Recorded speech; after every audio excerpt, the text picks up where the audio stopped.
comme j'ai dit mënoo fi toog ba jóge fi tam te duñ wax wàllum géopolitique bu ñu siy toog tuuti alors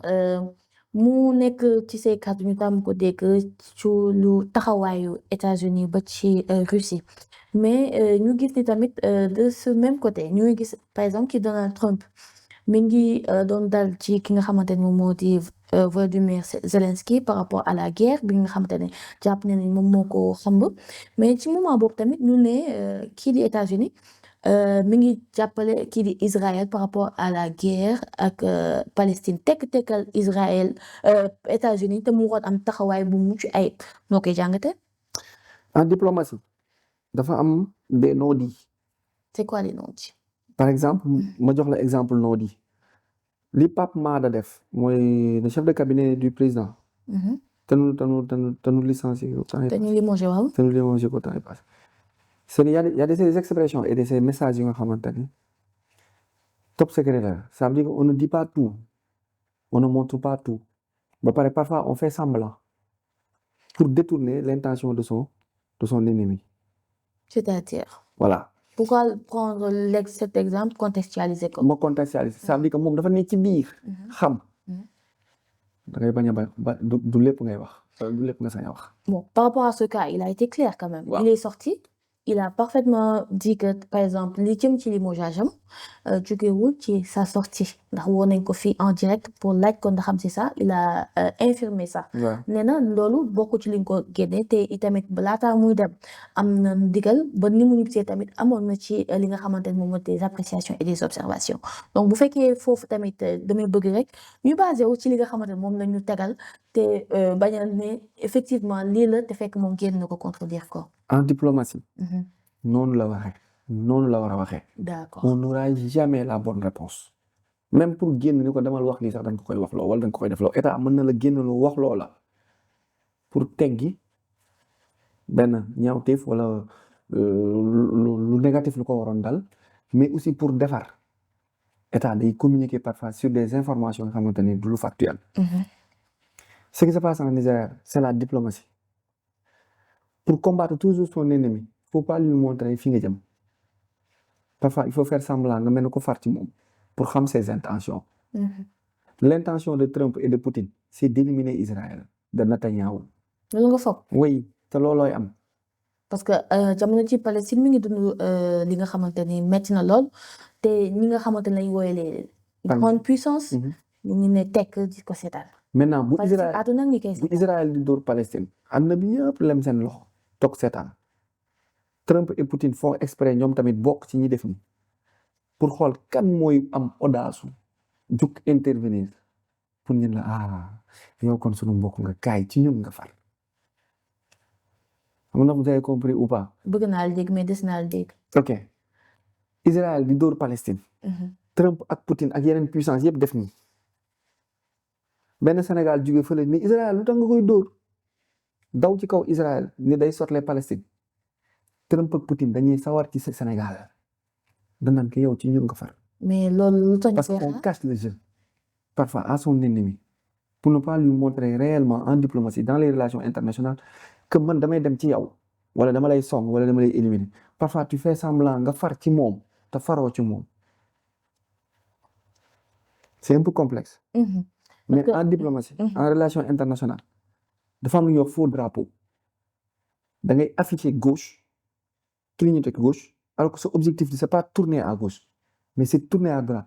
maintenant quand booy clignoter à gauche ñi daw song la opposé clignotage bi wala ñi daw song la ànd ak yow ci clignotage boobu noonu da nga leen di sender comme Mao Tse-tung ni mu defoon bi muy def campagne des sans fleurs parce que dafa téyewoon pays bi d'une main ferme. muy dégg ay spéculation un peu partout. mu organiser benn campagne des sans fleurs def ni permettre étudiants yeeg média beeg télé yeeg rajo yeeg presse beeg parce que moom communisme pur la doon def répressive la doon def campagne des sans fleurs nekk moment boo xam daf leen bàyyi mu def repli toog seetaan leen après campagne boobu la xam ses ennemis yëpp si la xam les réformistes les capitalistes yi doon nëbbu ñi nekkoon ci ginnaaw étudiants yi ak intention wu étudiants yi ak li étudiants yi nekkoon seen xel ñoom ñëpp. mu retourné waat defaat répression encore daal di organiser benn révolution culturelle changé waat sampaat Poutine Trump mënuñu nekk di régler monde bi di daw jëm cokki final ci Israël ba pare ñu won Israël ses intentions premières non on fait semblant de lui laisser faire dérouler son programme pour ñu am suffisamment de lay comme ni Poutine def ak Israël Damas bi ñu demee di jàpp Bachar al-Assad bu ñu ko fekkoon palais dañ ko doon rey Poutine a orchestré la sortie de Bachar ak toute sa famille bi ñu duggee palais ba fekk mu fa kenn mu ne ko viens là laisse-les entrer et dérouler leur programme pour que bu ñu leen di jàpp du ñu am lay la main dans le sac noonu la Donald Trump def aussi ak Bolsonaro premier mandat président brésilien la woon mooy président bi ñu jamoon mu xam ne après dañ ko doon assassiner le camp de Lula mu récupérer Bolsonaro daal di bàyyi Lula déroulé ñu faire affiche ni moom ak Lula ñoo far fekk moom Lula farul moo nekk di xew actuellement ak Canada Mac le premier ministre bu bees bi c'est un élément de Trump parce que Trump da doon contrer Trudeau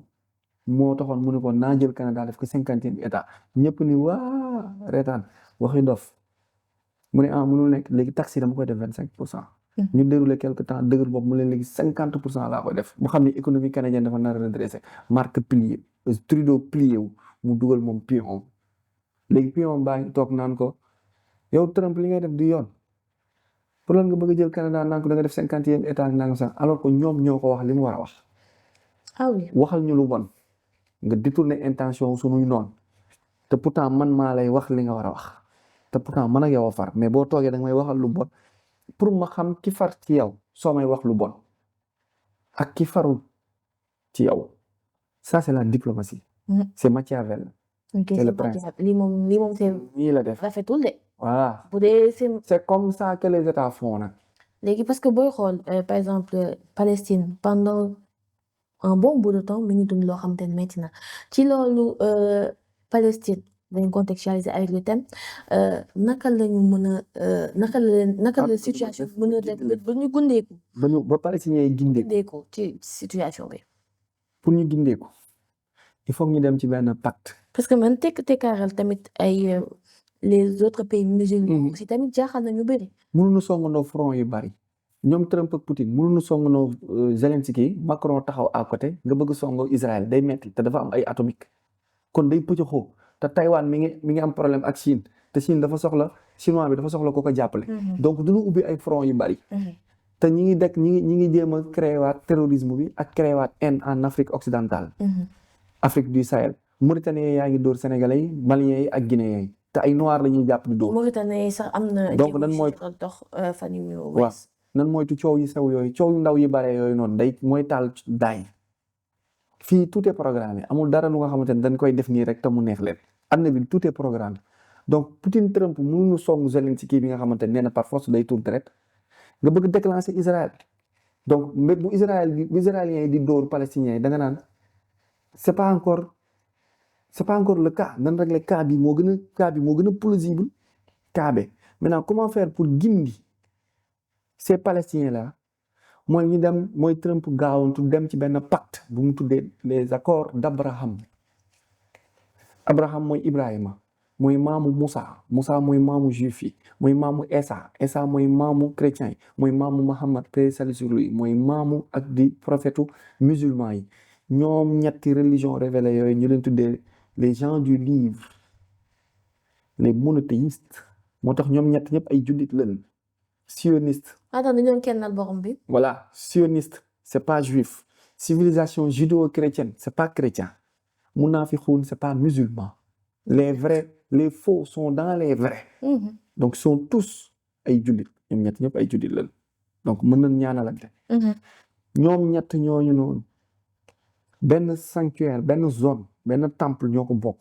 muy Jérusalem. bi nga xamante ne ci biir juif yi dafa am ñoo xamante ne duñu ay juif waaw dafa am ñoo xamante ne duñu ay juif ñoo bëgg récupérer zone boobu noonu féetale ko Satan jox ko jébbal ko parce que Satan dafa bëgg Jérusalem du ko soxla parce que réincarnation de Isa ibn Mariam ak rencontre Dajjal ak Mahdi pour dem Damas foofu lay démarrer donc ñoom dañ koy bëgg téye féetale ko ci ñoom pour que Isa bu ñëw mu far ci ñoom ñu mën ko dérouler seen programme parce que Isa bu faree ci Mahdi da leen di rey te Isa ci Mahdi lay far Mahdi mooy imam bi ci Isa ci moom lay far te ñoom bëgguñu mu far ci moom parce que bu faree ci ñoom yàlla da leen di effacer ci kaw suuf ndax dem dañu am punition à vie donc li ñuy def nii guerre bi am na intérêt économique culturel mais am na religieuse Mais aussi bon, intérêt religieux. par rapport à ça, je pense qu'il est clair dans la tête de tout le monde que bu yonent Yàlla Isa di ñëwaat parce que ñu ngi virer véritablement vers la religion et loolu dama koy bëgg sax di éviter. si dama Mais doon du si ñàkk, expliquer effectivement. dama doon expliquer lu tax pour mu mën a gindeeku dama doon expliquer pacte d'Abraham accord d'Abraham boobu noonu mooy lan mooy fexe ba def ñaari état comme ay juif ak musulman moo fi nekk on divise 50-50 benn état bi tudd Palestine benn état bi tudd Israël maintenant ci accord yooyu mooy tax Palestine mën a gindeeku accord les accords d'Abraham mooy tax Trump moo ko initié 2018 mooy tax Palestine mën a gindeeku